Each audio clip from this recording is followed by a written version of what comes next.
ରଖେ ହରି ତ ମାରେ କିଏ ଲୁଙ୍ଗି ପିନ୍ଧିଥିବାରୁ ନିଶ୍ଚିତ ମୃତ୍ୟୁମୁଖରୁ କୁମ୍ଭୀର ପାଟିରୁ ବଞ୍ଚି ଯାଇଛନ୍ତି ନାରାୟଣ।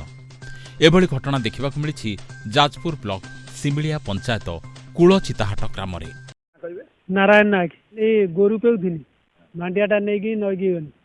ନଈକି ଗଲା ପରେ ସେ ଯେଉଁ ଧୋଇଲା ବେଳେ ଗୋଟେ କାଳିଆ କାଳିଆ ଦେଖାହେଲା ପାଣି ଭିତରେ। ଦେଖାହେଲା ବେଳେ ମୁଁ ଲୁଙ୍ଗିଟାକୁ ଯେତେବେଳେ ଧରି ପକେଇଲା ମୁଁ ଦୌଡ଼ିକି ନା ଡରମରେ ହାଳି ମାଳି ଖାଇଲି। ଡାକିଲା ବେଳକୁ ଦେଖିଲା ବେଳକୁ କିମିରଟେ ମାନେ ତାଙ୍କର ଯାଉଛି ଲୋକ ଦେଖିଲି।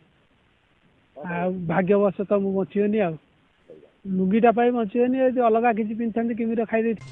ଏ ଗ୍ରାମର ନାରାୟଣ ନାୟକ ନିଜର ଗୃହପାଳିତ ଗୋରୁମାନଙ୍କର ଖାଇବା ପାଇଁ ମାଣ୍ଡିଆ ନିଜ ଗ୍ରାମ ଦେଇ ପ୍ରବାହିତ ହୋଇଥିବା ଖରସ୍ରୋତା ନଦୀକୁ ଧୋଇବାକୁ ଯାଇଥିବା ସମୟରେ ହଠାତ୍ ନଦୀ ଜଳରୁ କୁମ୍ଭୀର ନାରାୟଣ ଉପରକୁ ଲମ୍ଫ ପ୍ରଦାନ କରିଥିଲା। ମାତ୍ର ସୌଭାଗ୍ୟବଶତଃ ନାରାୟଣ ପିନ୍ଧିଥିବା ଲୁଙ୍ଗିଟି କୁମ୍ଭୀର ପାଟିରେ ପଶିଯାଇଥିଲା। ଅତି ଭୟରେ ନାରାୟଣ ନିଜ ଦେହରୁ ଲୁଙ୍ଗି ଖୋଲି ଫୋପାଡ଼ି ଦେଇ ବନ୍ଧ ଉପରକୁ ପଳାଇ ଆସିଥିଲେ ଏବଂ ଜୀବନ ବଞ୍ଚାଇ ଦେଇଥିଲେ। ଘଟଣାଟି ସ୍ଥାନୀୟ ଅଞ୍ଚଳରେ ଚର୍ଚ୍ଚାର ବିଷୟ ପାଲଟିଛି। Bureau report, Gitanjali news.